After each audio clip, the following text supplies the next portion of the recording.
Welcome in, everybody, to the Instant Reaction Hawks Eye View podcast, Iowa Western Michigan post game. I'm your host, Andrew Barber. As you may notice, my co host, Drew Shipley, is not here with me tonight.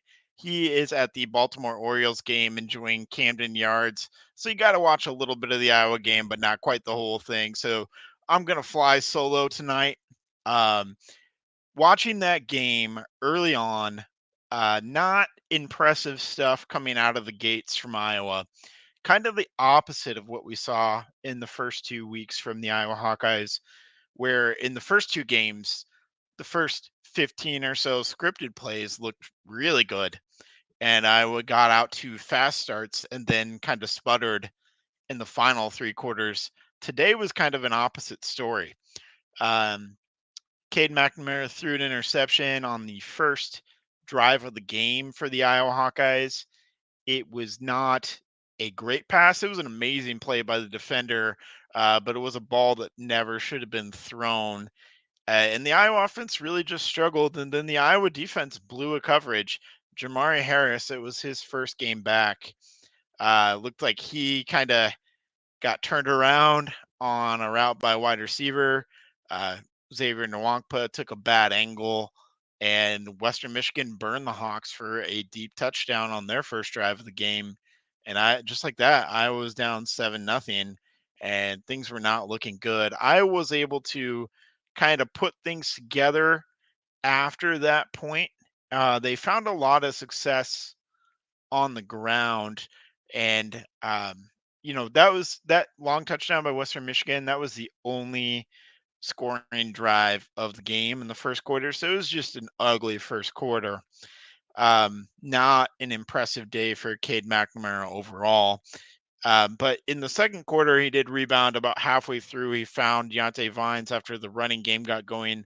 A big run by LaShawn Williams, a 53-yarder, kind of broke this game open. And Iowa found a lot of success on the ground. If there's one thing that we can take away from today's game, I don't know if we can take away a whole lot, but it was nice to see the offensive line kind of assert their dominance in the running game. They were officially credited with, I believe, just over 254 yards rushing today. But five of those rushing attempts were Cade McNamara taking sacks. And I thought he held on to the ball a little too long in some of those scenarios. So it does go down as negative 33 rushing yards for Cade McNamara. But if you take that out, this Ohio offense generated darn near 300 forward rushing yards of offense today against an inferior opponent. But that's what you should do against an inferior opponent. They kind of just asserted their will, wore down Western Michigan over time, basically. And I liked what I saw from LaShawn Williams. 12 carries, 145 yards. That's a 12-yard average on the rushing attempt for LaShawn Williams there. He also had the receiving touchdown, the nice screenplay. And if I'm being honest, that screenplay was a great call by Brian Ferentz, who I thought had plenty of good offensive calls in this game. I know that Hawk fans have been very, very critical of Brian Ferentz, and rightfully so. But I don't think that today it was all on Brian Ferentz. I think there was some execution, some things left out on the table. Even though Iowa won by a score of 41-10, there were definitely more points to be had here for the Hawks as they just didn't execute. Drew Stevens missed a field goal, 41-yarder, just pushed it wide left. I It was not a characteristic day for Iowa in the terms of the miscues. Two interceptions by Cade McNamara, two touchdown passes as well, one to Vines, the one to LaShawn Williams. But we need to see the passing game and the running game operating at full strength next week. I really liked Kamari Moulton as well. I thought it was really awesome to see the true freshman running backs, specifically Kamari Moulton, 8 carries, 50 yards, two touchdowns. Terrell Washington looked shifty as well. The big story was that Caleb Johnson was out today with an injury. And Jazz Patterson did start and might have sustained an injury as well.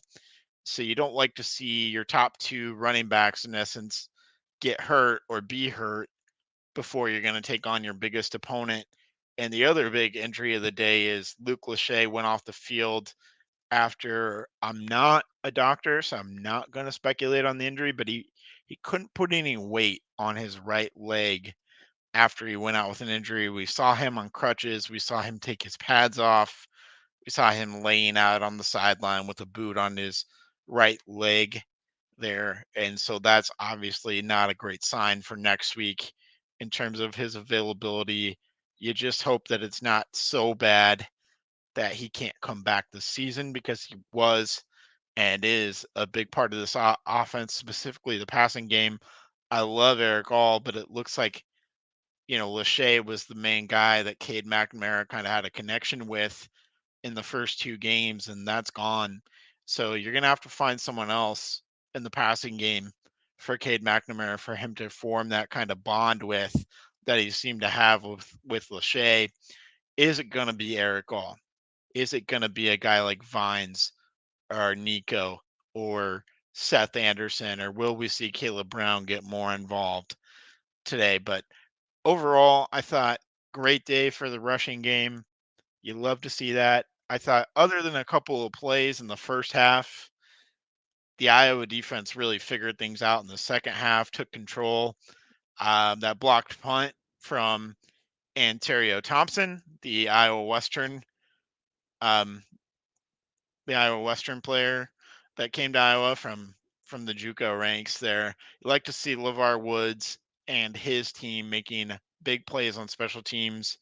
It was a 14-10 ball game when that happened, and it seemed like after that point the floodgates kind of opened. Iowa really committed to the ground game, and that's what you have to do, and that's what was working. And we kind of talked last week in our post game about scratching where it itches, the old Hayden Fry saying, right? And that, for the most part, that's what the Hawks did. There were a few times where they went away from the run game where I thought they shouldn't have, but I think that's just the most encouraging thing that we can take away from this game is the development of the run game. Hawks are going to need that in Happy Valley next week. We can get into that game a little bit more on Thursday night, and we absolutely will. Um, it's going to be a big one. It's going to be a tough test. Hawks will need to be firing on all cylinders. Running game, passing game, defense will have to absolutely be on point. Special teams will have to give us some big plays like they did today. A lot of good returns from Caden Wetjen, a lot of good returns from Cooper DeJean, which we obviously come to expect, and then the great punt block by Ontario Thompson that went out of the back of the end zone. So those were good plays today, but we need to see overall A+ play from special teams and defense, as well as getting our running game and passing game going. I'm not saying that the offense has to operate at an A+ level for Iowa to win that game. We've seen Iowa kind of ugly games up and win games ugly, but they're going to have to do just enough. The passing game is going to have to be a threat, and we're going to have to see Cade be a little bit more decisive today. He was kind of indecisive today, held on the ball a little bit too long. His second interception, that play, he held on to it a little bit too long. I saw some folks on Twitter who were at the game saying that Seth Anderson was wide open. Cade just let it go a little bit too late, held on to the ball too long. Otherwise, that might have been 6. Uh, Again, I'm not sure for the reason of the indecisiveness. Cade McNamara did run for a first down, but after that started kind of wincing, and you got to wonder what his health percentage was like for the rest of the game. Now, he's a feisty competitor, and he doesn't want to come out, and I don't blame him, but you got to wonder kind of what his health status was going forward after that first quarter run where he ran out of bounds and kind of pulled up and then immediately started wincing. You had to wonder if that affected his throws, his decisiveness, his maneuvering in the pocket. Um, didn't necessarily look great. I thought maybe the pass blocking from the offensive line, which I thought was pretty darn good through the first 2 weeks, kind of took a step back today. Um, so it seems like if one element of the offense is going, another element of the offense is maybe lagging a little bit. And so it would just be nice to see Iowa kind of put all the pieces together next week. And I certainly think they'll have to if they're realistically going to get a win. But Iowa gets a 41-10 win. We'll be curious to see the status on a lot of injuries with Caleb Johnson, Luke Lachey, Jazz Patterson, Cade McNamara, obviously being the big one. We'll have to really be monitoring the injury report as Hawks fans going into that Penn State game, as that is going to be, I think, a huge storyline. Not only this upcoming week, but going forward for Iowa, the season kind of hinges upon the injury status of a lot of those key players. Um, one more thing before we go, specifically want to call out Nick Jackson. I thought maybe he was a little bit underwhelming through the first 2 weeks, but he was good today. Double digit tackles, forced a fumble, had a sack. Seemed like he was flying to the ball and was all over the place today, as was Jay Higgins. But we've kind of come to expect that. Don't take that for granted, folks. He forced a fumble today.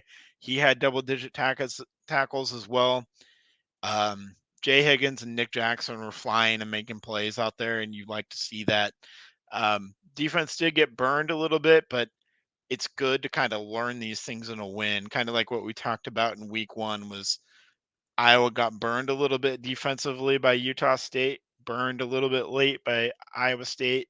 Same thing early on here with Western Michigan, where the Iowa defense got burned.